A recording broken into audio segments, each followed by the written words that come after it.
Now, I want to get busy on the first couple of subjects for today. Everybody that's okay, say I'm okay. Here's the first subject that I've found so interesting I want to share with you. Then I want to talk about personal development, the subject that I started listening to age 25 that revolutionized my whole life, from my mentor, Mr. Earl Schoaf. Here's an interesting subject. Just jot it down now. It's called Enlightened Self-Interest. Enlightened self-interest. It's a fascinating study to study the idea of self-interest. But just make this note, all of us, have self-interest. The key is for it to be enlightened so that everybody wins and no one loses. Our first interest is to survive. What does it take to survive? Our second interest is to succeed. What does it take to succeed? What does it take for me personally to survive and to succeed? Can I legitimately be interested enough in the things that help me both succeed and survive? And here's what I discovered. The answer is yes. It's possible to exercise self-interest, but to do it in such a way that no one loses, everyone benefits. Key phrase. Life was not designed to give us what we need. Life was designed to give us what we deserve. We do not reap a harvest in the fall because we need it. We reap a harvest in the fall because we deserve it. Not necessarily from a moral standpoint. Of course, there are some moral laws as well, spiritual and moral laws. But just the basic laws that simply say if you wish to reap, you must plant. So jot this down. Reaping is reserved for the planters. And the reason they reap is because they deserve it. They're the planters. They deserve to reap. Interesting Bible phrase that says, if you keep knocking, you'll find open doors. Good phrase to jot down. If you keep knocking, you'll find open doors. Doors of opportunity. Doors of a chance to meet someone. Doors open for association. Doors open to find someone special. Doors open to find a unique business colleague. If you keep knocking, the phrase says, doors of opportunity are open to those who continually knock. So we don't find open doors of opportunity because we need them. We find them because we deserve them. Only those who knock deserve to find an open door. But the promise is, if you continually knock, you'll find doors of opportunity. It says, if you search, you will find. So make the note, it's good. Finding is reserved for the searchers because they deserve it. Now, at first they may have needed it, but they now know that just needing it is not sufficient. But if they need it, now they must qualify for it. The reason why you're going to be blessed with good ideas this weekend is because you've come searching.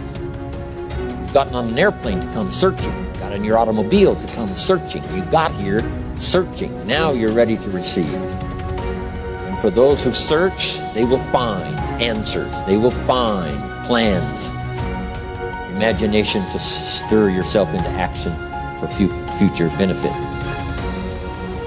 So if you search to find a good idea, you must go looking and searching. You've got to go to church. You've got to go to class. You've got to go to the seminar. You've got to go to the library. You've got to go to the books if you wish to find. Rarely does a good idea interrupt you. Rarely. But if you will search, you will find. So we get not what we need, but we get what we deserve. It says if you ask, someone has an answer. If you keep asking, the answers belong to you. Because by virtue of asking, you have qualified. So we don't get what we need, we get what we deserve. The mother on welfare should be taught in some small manner that hopefully she can begin deserving the welfare check. Not getting it because she needs it, but now starting to get it because she deserves it. If the welfare worker says to Mary, Mary, I brought a bucket of paint and a paintbrush, and the next time I come, if the door is painted and the fence here in front is painted, I give you the check for $450. Not that painting the door and painting the fence is worth $450. It's not worth that much, but it is the beginning of the process. So make that note. I want to begin the process of deserving.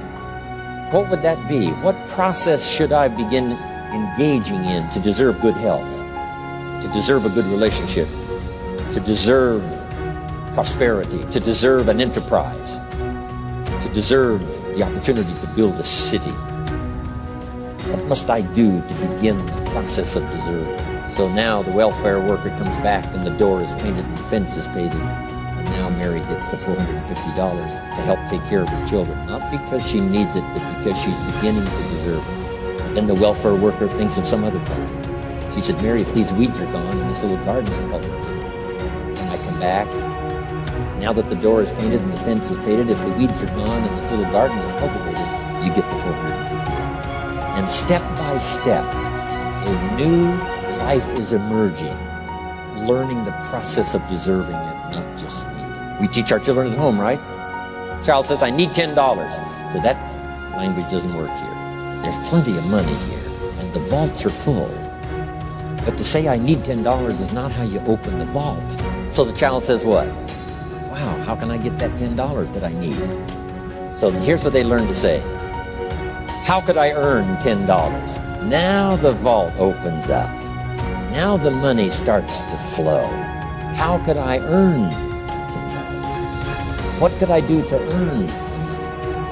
Not to get the money because you need it. Maybe you need the money. That's, all of us have needs. Here the key is to figure out how to open the vault, how to open the bank, how to open this unbelievable flow of resources to come our way. And here's the key: to deserve it, not to need it. You can't walk out to the field and say to the field, I need a crop. Here's what the field says. Here's what the ground says. Who is this clown that brings me his need but brings me no seed? So jot that down. Take your seed to the marketplace, not your need. Don't disclose your need to the marketplace, only your willingness. We'll talk about that a little later today. Because the marketplace is not interested in your need, but they are interested in your seed. They're interested in your willingness to work. They're interested in your disciplines. They're interested in your eagerness. They're interested in your vitality and your work ethic. That's what the marketplace is interested in. Not your need, but your seed. We get what we deserve. Old Testament God says, if you'll move toward me, I'll move toward you. See, that's how you get those occasions to meet God. You must make the move. God could say, you don't move, I don't move.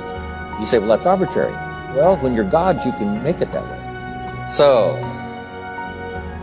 the law says, if you wish to receive. Now let's talk about enlightened self-interest. If you wish to receive.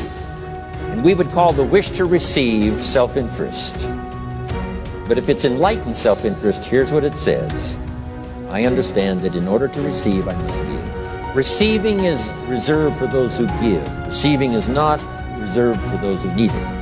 It's reserved for those who deserve it. We deserve the receiving by giving. In fact, there's an extraordinary phrase in this little context, and here's what it says. It's better to give than it is to receive. Now, the uneducated person would find that difficult to ponder. Why would it be better to give than it is to receive? So let me give you one of the better phrases for the day. Here it is. Giving starts the receiving process. So, of course, it's better to give than it is to receive. How much receiving do you wish? You must start the giving process.